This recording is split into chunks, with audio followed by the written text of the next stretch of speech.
Oh, ganda. Ilang araw na yun eh. Oh. So, pag sinabi natin Yano-Killing equation, bakit natin ginamit yung Yano-Killing sa inyong project? Ang project, pag nag-present kayo, gano'n na, malinaw. So, bakit pinili ang Yano-Killing equation? Bakit? Because it represents the tensor without the influence of the gravity. And therefore, you can force the impossible object in a 3D perspective. Yano-Killing equation deals with vectors and Killing tensors. Pag sinabi natin Killing tensors sa physics, ito yung mayroong absence at nag-neglect ng gravity. So, sa case na yan, you will have the Yano-Killing equation.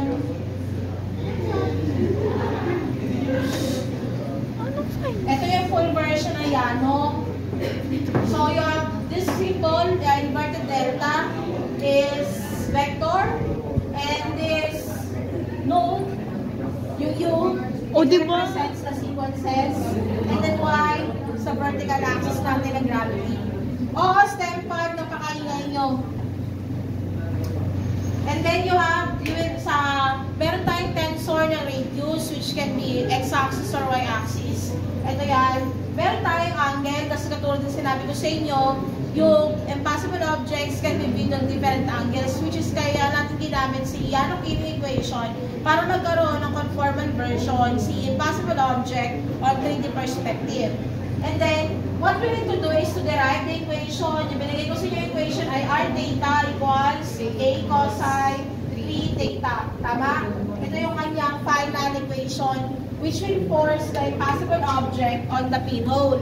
Now, how do you derive that? How is the derivation step? From the Yano-Killing equation, you have to assume a cylindrical space-time. Okay, you have to assume a cylindrical space-time that are asymmetric with each other. Ganito yun. So, kapag nag-assume ka ng cylindrical, bakit cylindrical? Again, dahil ang space-time natin ay in the form of cylinder. So, in that note, you will assume tensors of time, tensors of radius, tensors of theta, and then tensor of phi. P6 yan, sa phi. Symbol natin for electric flux and electric field, tama? So, after that, makapag-assume ka ng cylindrical tape niyan, mag-assume ka ngayon ng dimension, puro siya assume.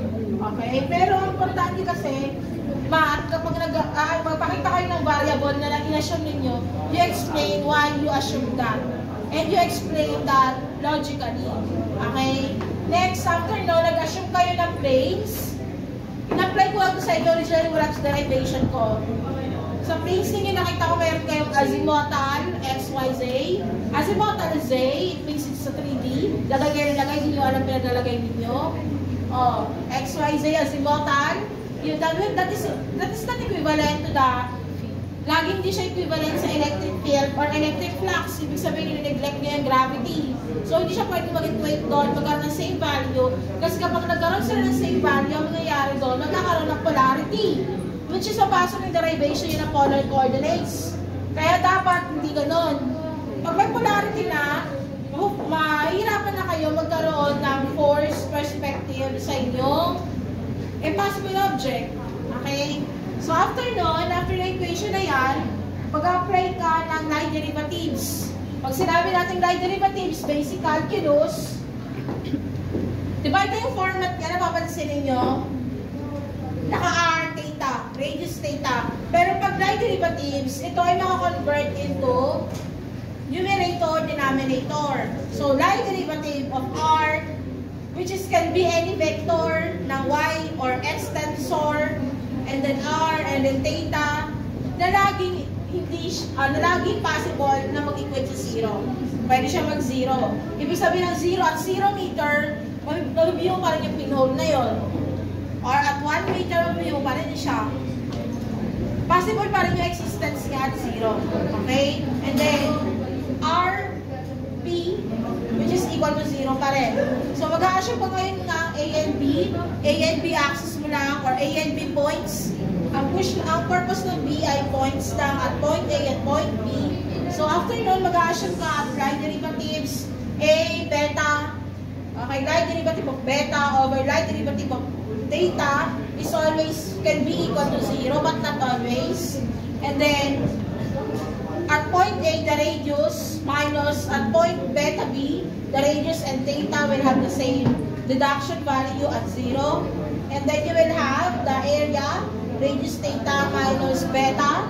You will have the value of radius at equal to 0. So that's the line derivative of that or the expression. After that, pwede ka na mag-integrate sa part na to. Vector, kasi kailangan mo muna ma-establish yung derivatives niya. So at vector, you will have the mu and then the time minus the vector again by mu and then the radius, which will be equal to vector and then the mu and the theta. At dito tinignan natin ay yung time tsaka yung radius. Dito tinignan natin theta tsaka phi. Ang theta ay para sa angle, ang phi ay para saan? Yung flux and field natin. Nakasama na rito yung gravity, yan dyan na siya lahat. And then we also have here, nag-assume na tayo ng area, kasi na-equate mo na siya yung relationship ng vector. So after nun, you will have the vector, mu, the radius minus, vector at mu, vector at theta, which will become vector, theta, mu, plus the vector, derivative of x and t, kasi nilagay mo na sa plane x. Tignan nyo yung sequence ha. And then over the derivative or line derivative of time. Then after nun, punta ka na dito, mag-a-apply ka na ng Killing tensor. Pag sinabing Killing tensor, ito yung may presence na ng gravity.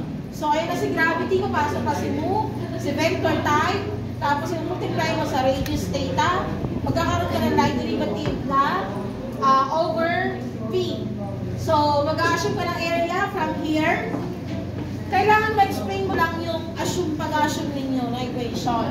So, area, then radius theta is equivalent to A cosine. Pag line derivative kasi, kapag ganito, numerator, denominator, sign yan. Tama? Pero hanggang instant na gumamit ka ng inverse sign, tinatawag natin, you can use cosine instead. So, sa pagdating sa cosine, ito yung ginamit natin kasi nasa x-axis siya. Okay? Then, raised to 3. Bakit raised to 3? Nag-assume tayo ng 3-dimensional. Bakit saan ang galing? 1, 2, 3. 3D. Okay? And then, angle and theta. Then, i-assume din natin yung same circumstances sa point B. Ibig sabihin, ng point A, ito ay point A. Ibig sabihin, kung nakatayo ka dito, mag-view pa rin yung impossible object. Pag nasa point B ka, mag-view pa rin siya. So, at point B, kung dito ay cosine, dito ay sine. Nakikita mo yung difference? Cosine nasa x, sine nasa y. May presence ng yung 3 nandito. Kaya nandito, nangyari yung 3 niya pumasok sa theta. Bakit? Bakit yung pumasok? Kasi si sine, nagkaroon ng inverse relationship with the radius, yung area. So, ibig sabihin ka lahat, pag may area ka na yan, assume ka ng 3. Anong radius ng 3? Yun, divide mo yun, sine theta, dun yung angle. Another derivation to ng pangalawa. Kaya lang, i-force natin siya na yung 3 ay pwede at all points, hindi lang sa x-axis. So kapag ganon, mag-a-assume tayo ng Killing tensor na y in theta equals area cosine, and then 3 theta, multiply mo pa loob for the derivative. So magkakaroon ka ng y, theta radius equals, kapag nag-ano kayo, nag-assume kayo ng tensor, maalis si P. Maalis si P kasi siya ay ano si P? Electric flux. So, naalis yan kasi nag-force ka, pwede mo sabihin na nag-assume ko ng 3 theta dito sa loob. So, after nun, you will have here, cancel na si y. Ito ay magkakaroon na ng r theta. Dito nag-multiply tayo ng y on both sides. Kaya lang, kinuha natin yung inverse lang. So, we will be able to cancel that. Then, a cosine, multiply sa loob, you will have 3 theta. Ito na yung force field equation. Ganun lang. Mahirap ba? Oo. Mahirap talaga, ma. Hopefully, nag-record kayo. Maganda ba ako sa record nyo? Tapos, isa-solve din namin yung equation ng Penrose. Dito kasi ang A nyo, dito 0, di ba? Tama? Di ba nag-explain ko na itong